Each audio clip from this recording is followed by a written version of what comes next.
My dad used to get paid in horses, so Really?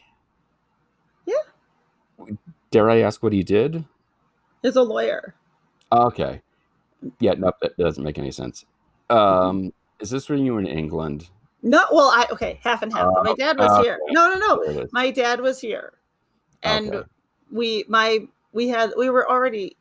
already had horses. We loved our horses, but Sure. my brother ended up with his own horse. I had my own horse, which was amazing when I was 10. Right. And my brother and I realized years later that a lot of his clients were people from the horse world. And we're Hmm. pretty sure that sometimes when they couldn't pay their bills, they were like, hey, you want Want a this horse? filly? Right. Right. Did you ever race them? Were they that type of horse, or was we this a were more of a They riding were and Arabians. We showed okay. them. Okay. And here's a question that is going to open a whole can of worms, but I Yes. have to ask, and I should really text my family and tell them I'm not going to leave my office for a few hours.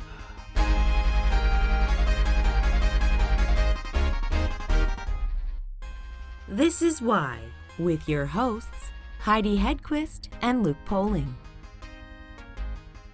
What was your horse's name? Okay. I didn't get to name my horse. It was already named. Okay. It's not that exciting. It was Max.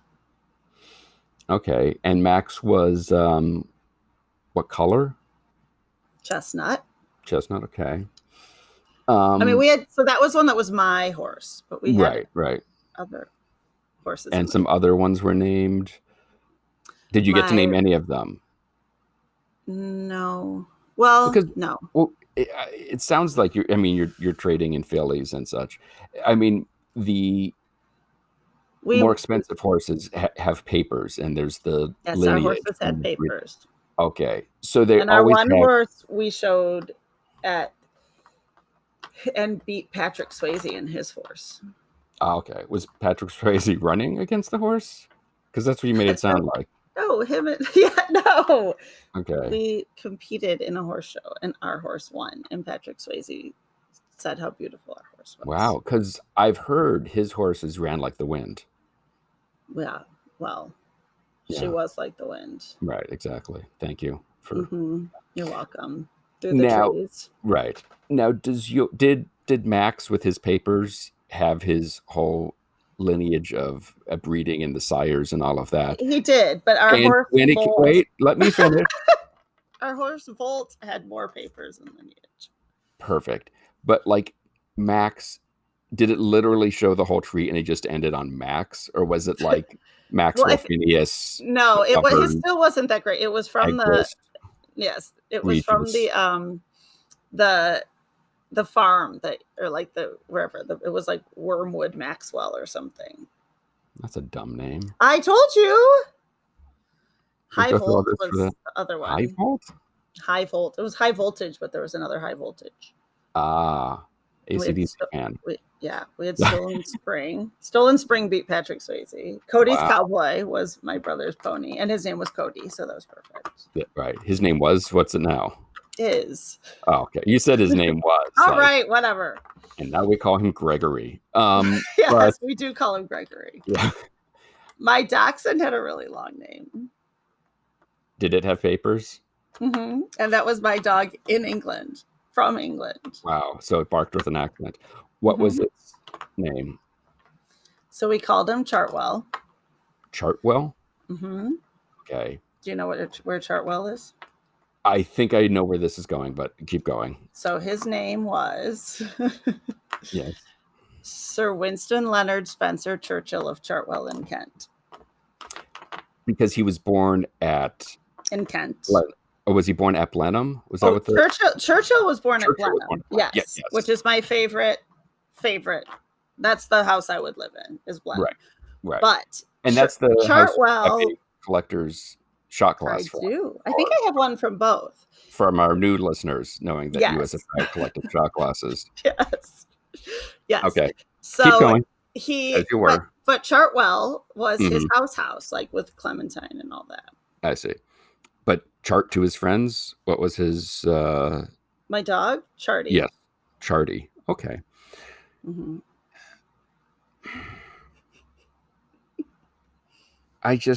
Do English dogs run like on the left side of you normally?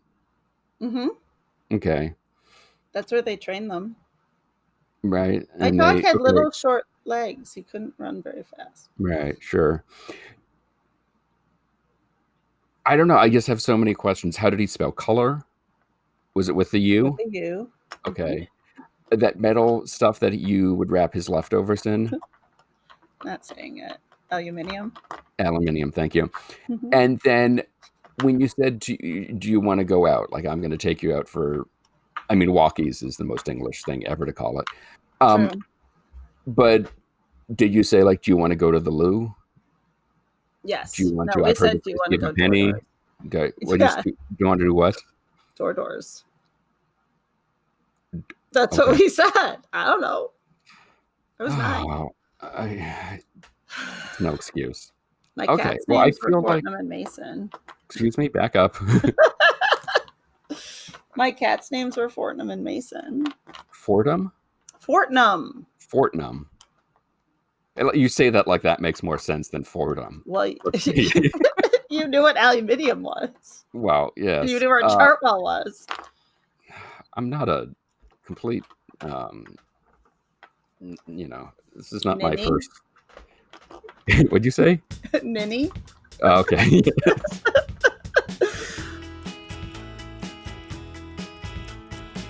I don't even know where to begin with this. There's so many questions. So your first skydiving, well, how did you get into skydiving? What was your first jump like? Okay. I jumped my first time on my 40th birthday. It was a present from my wife, and my choices were what I wanted to do was to either go skydiving or bungee jumping.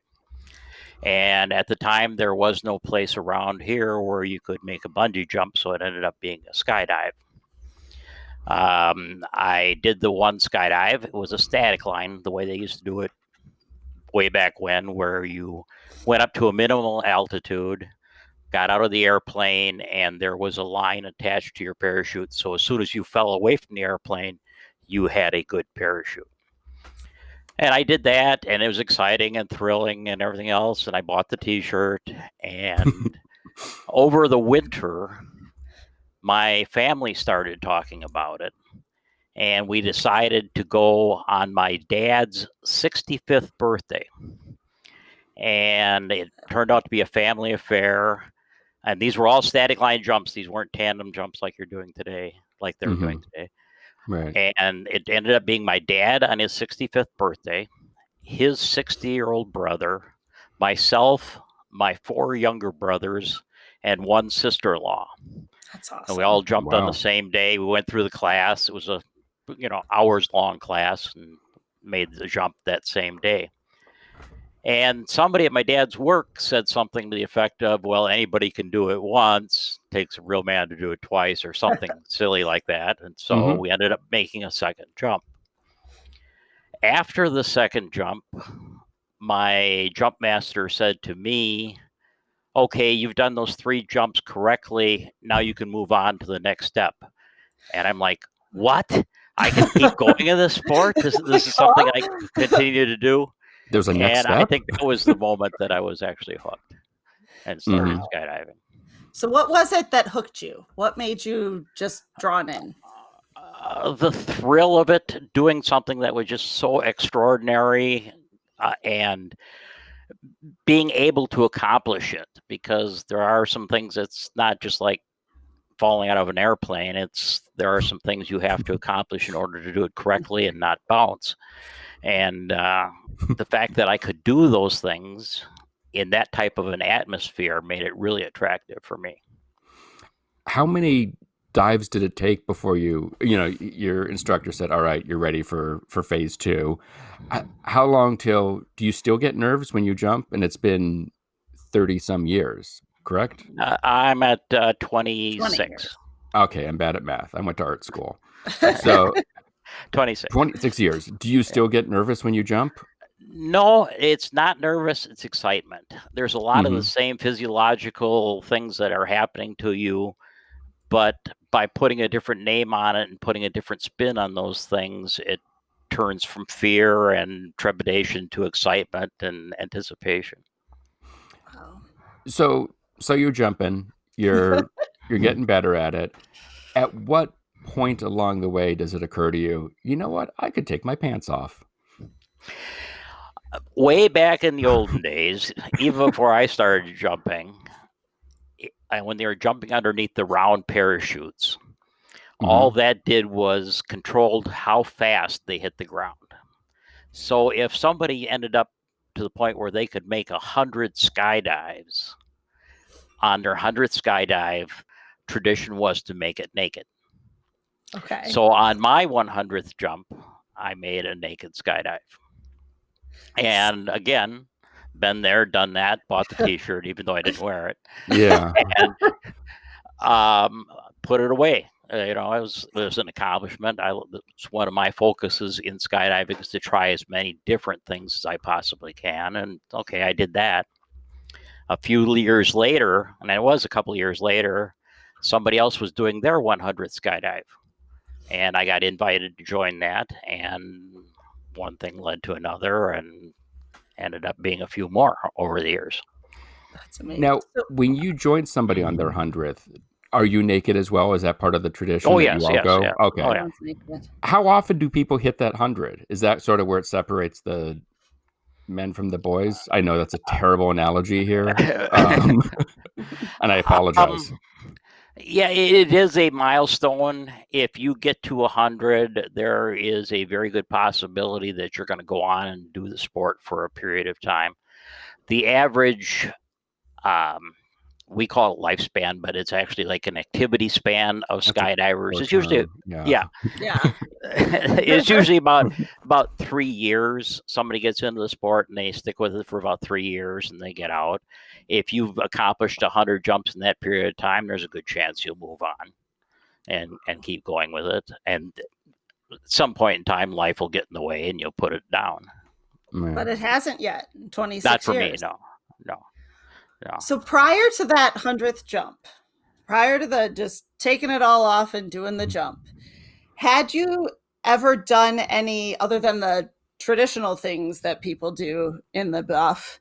Have you ever done anything else like a naked polar plunge or gone to a nude beach? A couple of skinny dips in like high school and stuff, but nothing professional. Nothing. Yeah. Okay. Right. I am not a nudist or a naturalist. I have nothing against them, but it's not your jam. I have no inclinations in that way whatsoever. And so then how did you do the one jump on your 100th, join a friend for their 100th? How did this sort of snowball gain traction and start to, because you've done, I believe, 805, which is the world record, which I have a follow-up on. But how does this gain speed?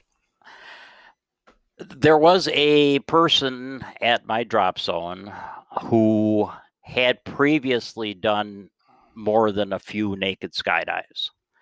In fact, she had done one every calendar month for a year. And we are in Wisconsin, which is not known for its tropical climate. Right. It is not, yes. So some of those jumps got rather chilly. Anyway, she had this reputation. And after my second naked jump on that other person's 100th, there were 4 of us on that load, by the way. From there, another thing happened a month later. And another naked jump happened a month after that. So here we had 3 naked jumps. The 2 of us were on these jumps in different configurations with other people. But we had done 3 months and we were going into the winter, and then like November turned out to be a relatively decent day. So we just continued it on. We started doing it continued doing it. And we ended up at like 3 years of naked skydives every calendar month. And then she moved away and I've just been continuing on myself since then. Now, I know the Guinness folks can be sticklers on proving things and making sure that there are no illegitimate claims in their record book for them to authenticate. How do you prove to them that you have jumped naked 805 times? Okay, first of all, my world record is not a Guinness World Record. Ah, I see. Guinness rejected me. Bastard. And yeah, that's what I said. Suck. Overrated. Yeah. Have you seen some of the stuff they put on TV under Guinness World Yes. Records? I mean, We it's have, like, yes. anyway, their point is that they have a record for the most number of skydives. They don't have a record for the most number of skydives under a yellow parachute or landing on one leg, that type of thing. They don't have subsets of records. That's their point. I contend it's an entirely different class, but they said it would be a subset. They have a record for the most number of skydives, which is like 30 or 40,000, but they don't break it down into other things. So then, screw the Guinness people. How do you know you are the one with the record of 805? There is an organization called the Society for each and the every one of them. Society for the Advancement of Naked Skydiving, or SANS. SANS. Okay. I actually started that organization because there was no place where people had records of records. Everything you heard about a state record was just talking. There wasn't anything written down anywhere. So I started the organization in part to have these records down. And in the not public process, but in the skydiving world, SANS became a recognized repository for records, and there's been a fair amount of publicity in the skydiving world about the fact that I make so many, and nobody has even come close to challenging me. I was going to say, is anybody hot on your trail? No, there's a guy in Australia. I believe he's got a couple of hundred. Wow. That's the closest I've heard. But he spins the opposite way when he goes down, correct? Yeah, right. Okay. Of course. Yeah. He's falling up. Yeah, exactly. So what other records are you good people at SANS keeping, apart from number of naked We dives? keep, in the skydiving world, one accomplishment is a formation jump, where you plan ahead and you put 10 people out of the airplane and they fall and they all link up in the air. It is not an easy thing to do. So there are state records and international records as far as countries go for the most number of people in a naked skydiving formation. We call it a SANS formation. Lovely. I like it. Yeah. So are there any extra precautions or things you need to be aware of before you skydive naked as opposed to when you skydive clothed? Yeah.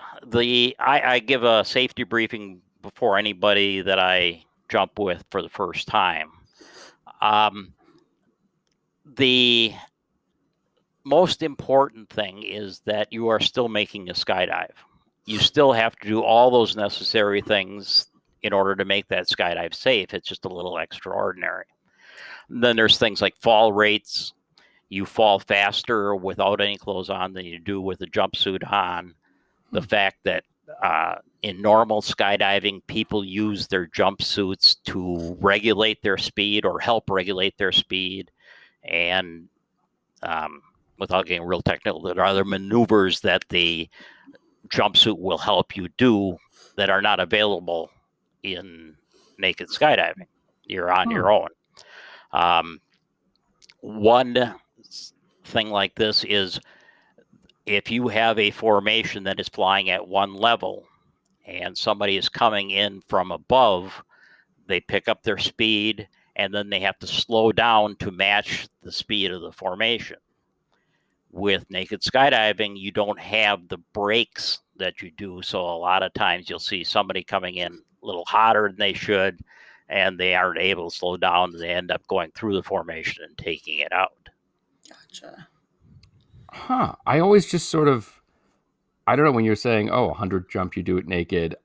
I thought it was a celebration of this. It's not an extra skill, and there's a lot of other things you have to account for. It's not just a celebration. It's For sure. an extra test. Let me Again, let without me let me getting, go. Let me go please. back a second here. I Yeah. have a Yeah. story that's related to that. We have something called the MO rule, MO, and that has to do with what I just was explaining about the fact that no matter what you're doing on a skydive, and that includes other things too, like if you're jumping smoke or carrying a flag, or you still have to make sure that you do all those things necessary to make the skydive successful. We were doing a naked skydive, and there was 3 or 4 of us that were going to do this out of this airplane, and I was one of the first. We weren't going formations. We were just doing individual jumps.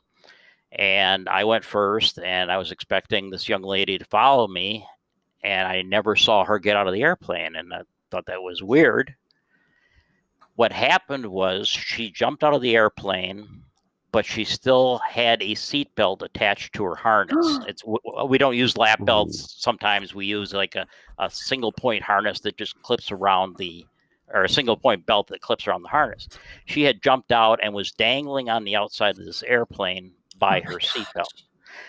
And the people behind her ended up hauling her in, and she was okay. She just had a bump on her head, and she ended up making a naked skydive later. But that was what we call the Mo rule. Her name was Mo, so she didn't do all those things. She forgot to take off her seatbelt and exited the airplane.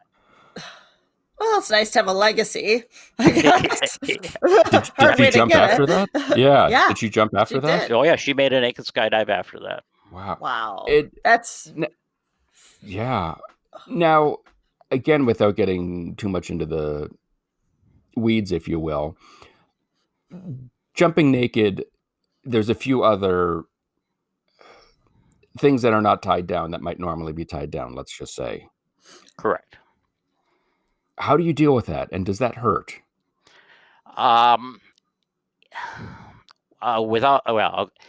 When a body is falling flat, it's the normal skydiving position. You're basically just falling flat. Your feet and your arms are equidistant from the earth.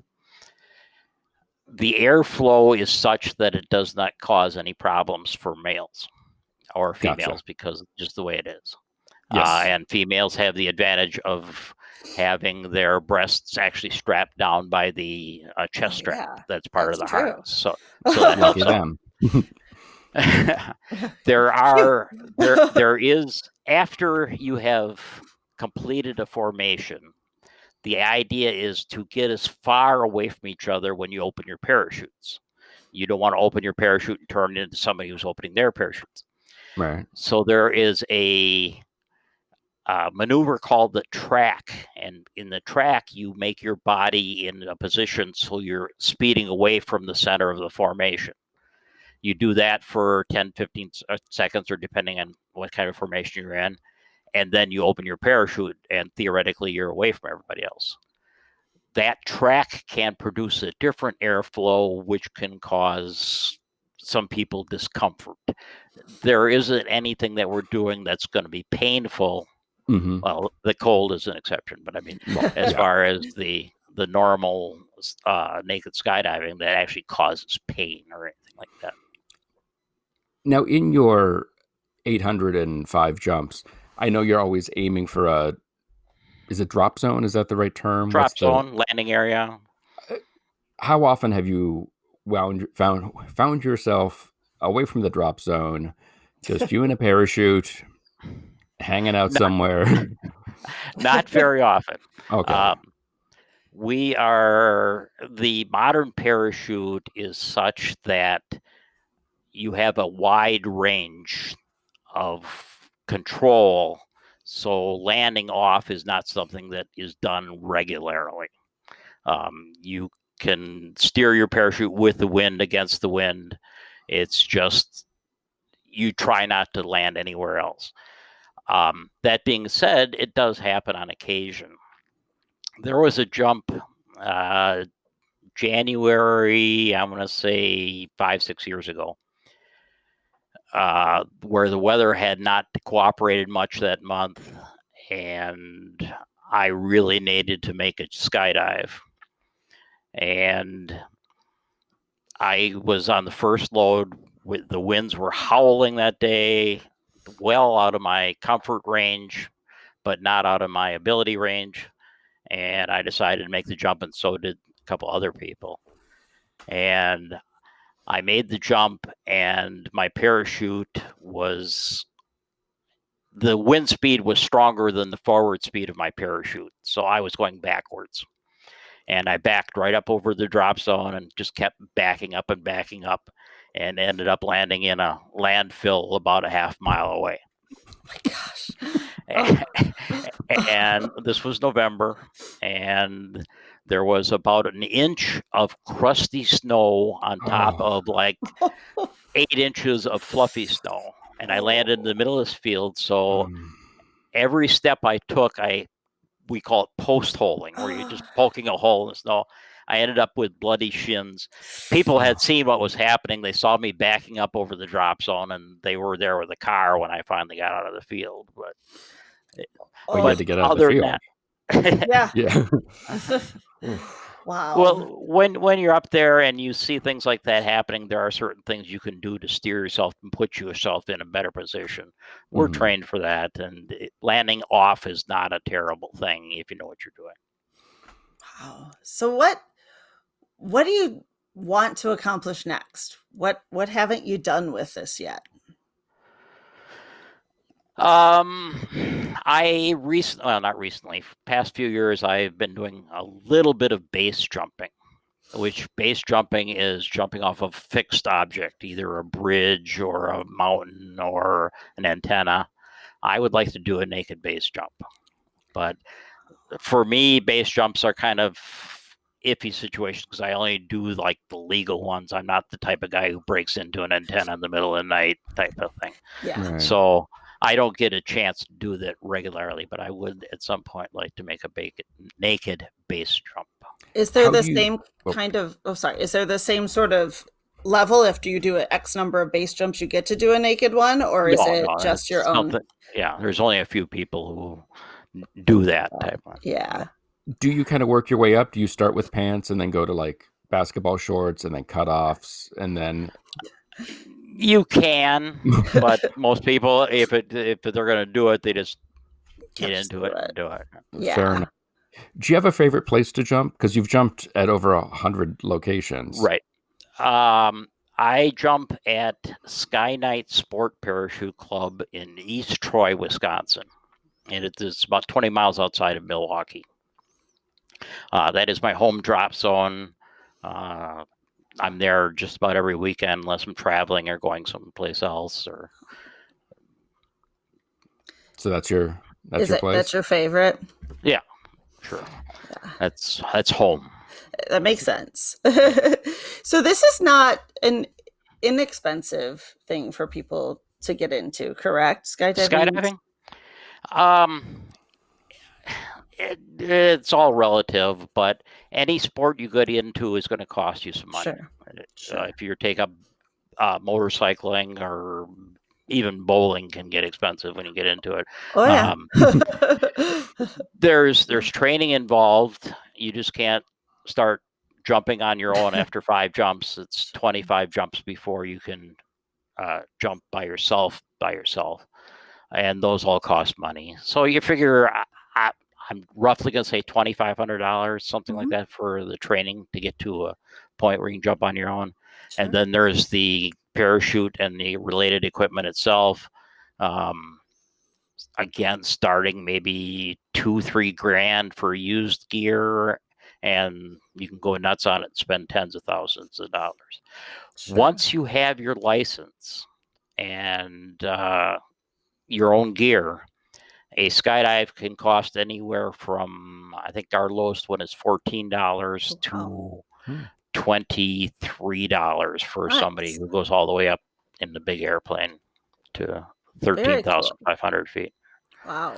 But even that, you make 4 skydives a day, like a Saturday and Sunday, that all adds up. Sure. So So does But golf. I mean, whatever. Yeah, If sure. you love it. on the other hand, there are ways of making money in the sport to pay for your jumps. Sure. Some people will pack parachutes. We hire packers to pack the tandem parachutes. You can work in the office. Want to spend some time, you can get your rigger's ticket, which is the FAA's license to take care of parachuting gear, to include packing reserves. Every parachute jump we make, we have at least 2 parachutes. We have the main and the reserve. The reserve is packed by that FAA licensed rigger. As a general skydiver, I'm not allowed to touch my reserve unless it comes out during a And you skydive. hope you never have to touch it. Right. Yeah. You don't ever want to touch your Well, reserve. I've had three. I've had 3 times where I've had to use the reserve, but you're just trained and you do what you're supposed to, and everything's fine. Is there It doesn't any? get scary. Afterwards, when you realize what happened, and oh yeah, but You don't really have all time to think about it, I guess. Right. you just remember your emergency procedures, make sure you have altitude, and execute. Wow. Uh, Is there a particular jump that stands out as your favorite jump you've ever done or the best moment you've ever had skydiving? Oh, there's so many of them, but my first solo skydive, just getting out in the air by myself, nobody around me. I'm not performing for the instructors. I don't have any objectives other than to pull my parachute, open my parachute on time and land safely. And I'm just up there, and that was just the thing that just really, really made it for me. Just up there by myself playing in the sky. Wow. what do you see up there that we can't see down here? Pretty much the same thing that you can see out of an airplane. It's you're most times you're concentrating on what you're doing on the skydive as opposed to admiring the scenery. Mhm. I do a lot of jumps by myself, solo, and I get to appreciate the scenery more. There are many times when I'm hanging under a canopy, because I have the sky to myself, I'll just do a nice slow turn and look at the horizon all the way around and all the lakes and everything that's around this place, and just enjoy it. Occasionally, we'll get, let's see,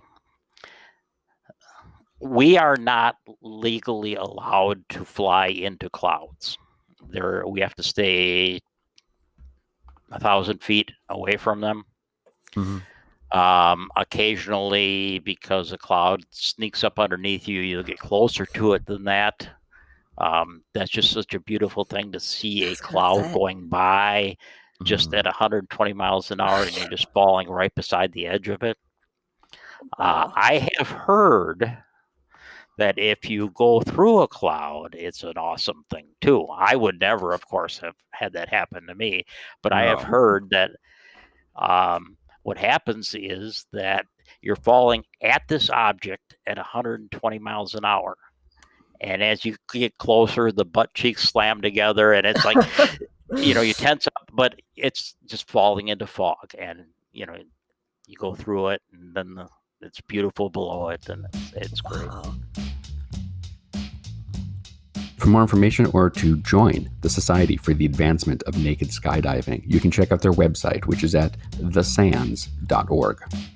Be sure to follow Why the Podcast on Facebook, Instagram, and Twitter, and check out our YouTube channel for some additional great Why content. If you're so inclined, please leave us a review and let us know how we're doing. Today's show is produced by myself and Heidi Hedquist. Our reluctant executive producers are John Sauvé and Sandy Stone. Our graphic designer is Samantha Mustonen. Our intern is Randy Jeanette. The theme song was performed by the Electrosynthno-Magnetic Polyphonic Orchestra. This one's for Philippe. Thanks for joining us. Flash, we're coming home.